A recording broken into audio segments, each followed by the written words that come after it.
గొప్ప సూచన కనబడెను. అదేదనగా అదేమిటంటే సూర్యుని ధరించుకొనిన ఒక స్త్రీ ఆమె పాదముల క్రింద చంద్రుడును, ఆమె పాదముల క్రింద చంద్రుడు, శిరస్సు మీద 12 నక్షత్రముల కిరీటమును ఉండెను. 12 నక్షత్రముల కిరీటమును ఉండెను. ఇప్పుడు 3 అనుభవాలు ఇక్కడ మనం చూస్తున్నాం. ఆ స్త్రీ ఒక గొప్ప అద్భుతంగా కనబడుతుంది. Great wonder in heaven. అందులో ఆ మొదటి వచనంలో 3 అనుభవాలు చూస్తున్నాం.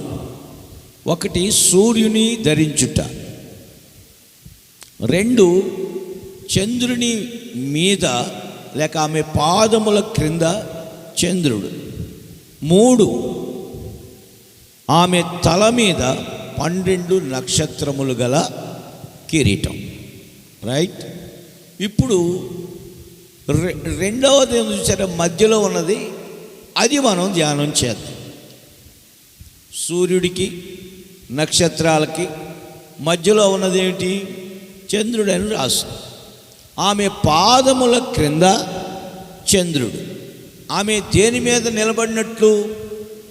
రైట్, చంద్రుని మీద నిలబడినట్లు.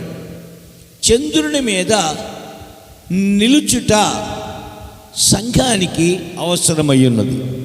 ఈ స్త్రీ సార్వత్రిక నూతన నిబంధన సంఘానికి సాదృశ్యంగా ఉన్నది. చాలామంది ఈ స్త్రీని రకరకాలుగా పోలుస్తారు, వ్యాఖ్యానిస్తూ ఉంటారు.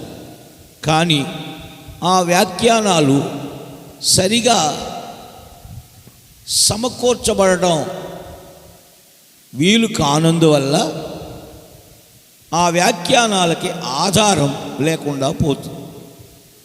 అయితే ఇక్కడ మనం వ్యాఖ్యానించుకోవలసిన ఒక సందర్భం ఏమిటంటే, ఈ స్త్రీని సంఘానికి పోల్చి వ్యాఖ్యానించుకోవచ్చు. అప్పుడు కరెక్ట్గా సెట్ అవుతుంది. దేవునికి స్తోత్రం.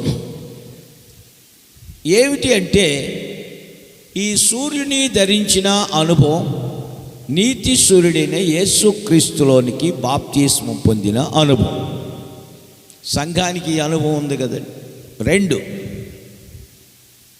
2 చంద్రుడి మీద నిలిచిన అనుభవం లేక పాదముల క్రింద చంద్రుడు అంటే దేవుని యొక్క ఉన్నతమైన కృప. దేవుని కృపలో రక్షణ ఉంది. దేవునికి స్తోత్రం. అంటే విశ్వాసం ద్వారా కృపచేతనే మీరు రక్షించబడి ఉన్నారు. విశ్వాసం ద్వారా కృపచేతనే మీరు రక్షింపబడి ఉన్నారు. ఇది మీ వలన కలిగింది కాదు. ఇది రైట్. చదవండి ఇంకా కొంచెం కింద.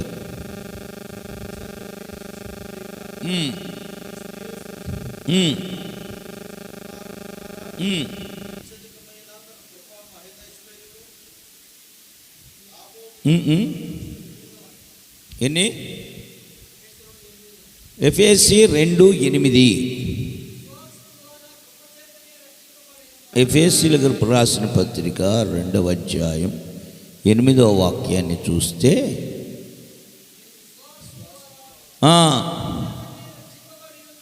కృపచేతనే రక్షింపబడి ఉన్నారు. ఇది మీ వలన కలిగింది కాదు, దేవుని వరం. ఇప్పుడు సంఘానికి ఈ